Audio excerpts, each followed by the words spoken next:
Jadi Bapak dan Ibu sekalian, terutama pelaku sawit, masalah yang utama yang kita hadapi saat ini adalah soal persepsi terhadap sawit dan industri sawit.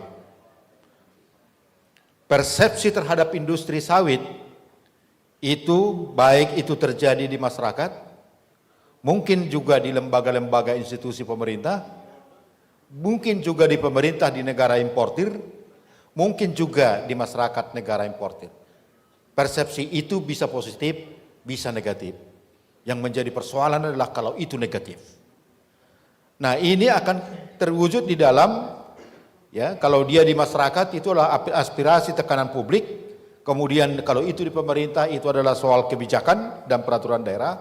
Kalau itu di negara importir itu adalah kebijakan peraturan negara importir yang tadi banyak disampaikan oleh Pak Edi Abdurrahman dan juga Ibu Musdalifah. Kemudian juga kalau masyarakat di negara importir ini juga termasuk aspirasi. Nah, ini semuanya nanti akan bermuara kepada harga produk sawit, harga saham perusahaan-perusahaan sawit, konsumsi produk sawit, daya saing dan sustainability sawit, dan satu lagi ini lupa memasukkannya di sini adalah resiko bisnis dari industri sawit. Jadi ini akan terkait dengan kepada soal kredit dan juga rating daripada investasi, ya, berdasarkan tinggi rendahnya resiko yang juga tadi yang disampaikan oleh Pak Abdurrahman. Lanjut.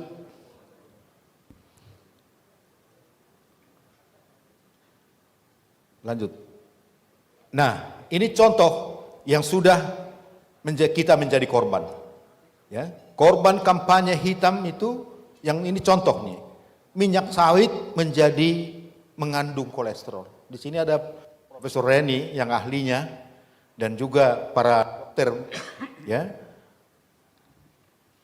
Tanaman itu tidak menghasilkan kolesterol. Sawit itu adalah tanaman. Yang menghasilkan kolesterol itu adalah hewan dan manusia, gitu. Tapi pada saat 1978 American Soybean Association itu melakukan kampanye bahwa tropical oils itu mengandung kolesterol. Dan sampai hari ini gaungnya masih sampai kepada dokter-dokter pun langsung secara a priori prejudice kalau minyak sawit itu mengandung kolesterol. Jangan-jangan kita di ruangan ini juga kalau makan gorengan sudah secara responsif itu ambil tisu mengurangi minyak gorengnya. Padahal minyak goreng itu adalah ada gizi yang sana yang yang kalau kita konsumsi gitu kan. Tapi begitu hebatnya, ya, persepsi yang dibangun itu negatif sehingga menganggap bahwa sawit itu adalah mengandung kolesterol, ya. Dan ini banyak yang seperti ini. Dan yang harus kita hindari ke depan adalah jangan banyak lagi isu-isu yang menjadi mitos yang akhirnya mempengaruhi perilaku orang untuk mengkonsumsi sawit. Lanjut.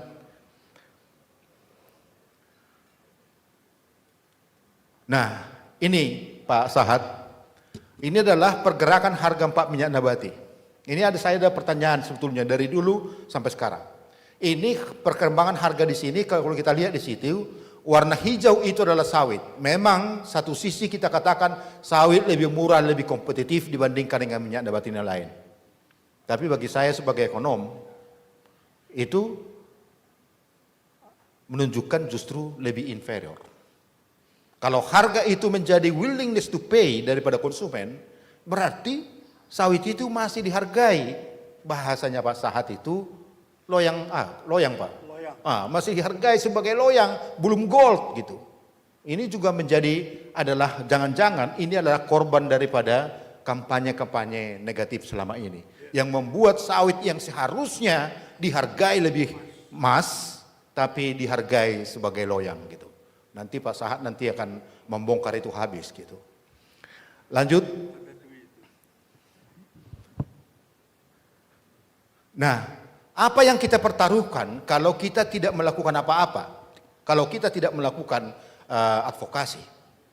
Ini akan menyangkut nasib masa depan daripada, di sini tertulis 15,1 juta, itu menggunakan data Kementan, tapi sebetulnya kita sudah 16,3 juta hektar sawit.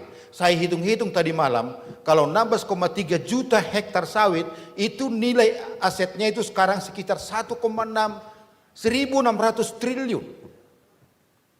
Kalau kita perhitungkan hilirnya juga, kira-kira perhitungan kami adalah sekitar 1.000 triliun. Jadi kita mempertaruhkan aset negara ini sekitar 2,6 triliun.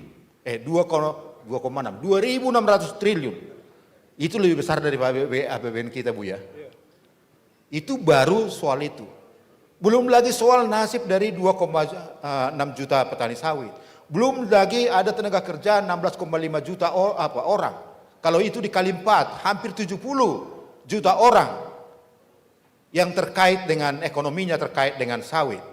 Kemudian kita juga mengancam ya devisa sawit yang tahun lalu kita peroleh 39 miliar US dollar.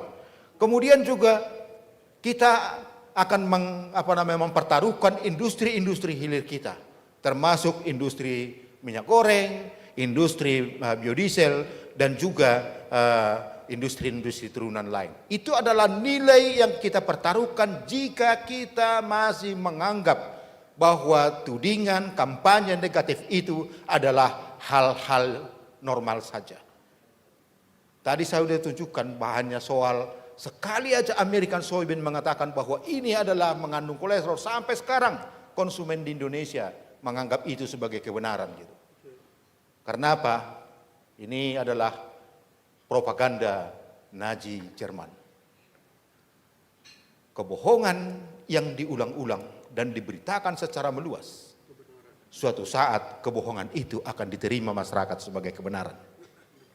Meskipun sawit tidak mengandung kolesterol, tapi karena dikatakan selama ini adalah sawit mengandung kolesterol, ternyata sampai sekarang banyak masyarakat meyakini bahwa sawit itu memang mengandung kolesterol. Itulah bahayanya. Coba kita bayangkan nanti kalau sawit juga dituduh sebagai perusak hutan, sawit sebagai boros air dan macam-macam. Stigma-stigma itu kalau kita biarkan akan merusak industri sawit kita dengan taruhan yang tadi itu. Lanjut. Nah, karena itu pasti sejak awal kita berpikirnya begini. Kita dengan menjawab perkembangan isu-isu yang ada baik di level lokal maupun nasional dan global, kita melakukan penghimpunan semua hasil-hasil penelitian yang dilakukan baik oleh perguruan tinggi di Indonesia, lembaga penelitian, maupun perguruan tinggi dan lembaga penelitian internasional.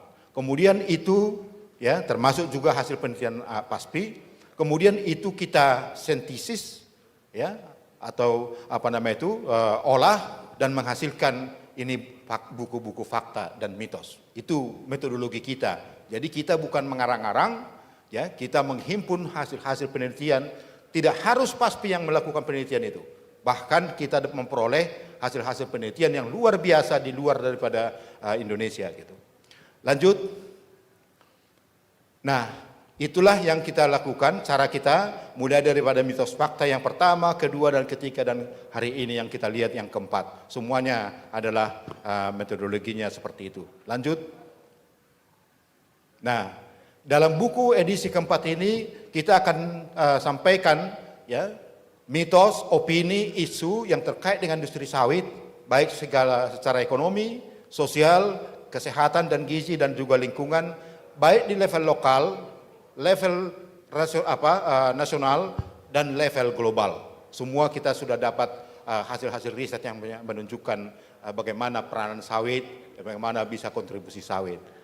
Nanti akan dibahas habis oleh para pembahas kita yang luar biasa, dan setelah itu nanti kita akan lakukan bedah buku itu di beberapa universitas untuk juga mencari umpan balik untuk perbaikan berikutnya. Lanjut. Nah, terima kasih. Jadi cukup sekian saya pikir pengantar daripada diskusi kita hari ini. Saya lebih banyak mendengar daripada bapak-bapak pembahas di sini dan Ibu Wijena yang saya pikir banyak hal yang disoroti dengan sudut pandang masing-masing. Silakan Mbak Caca.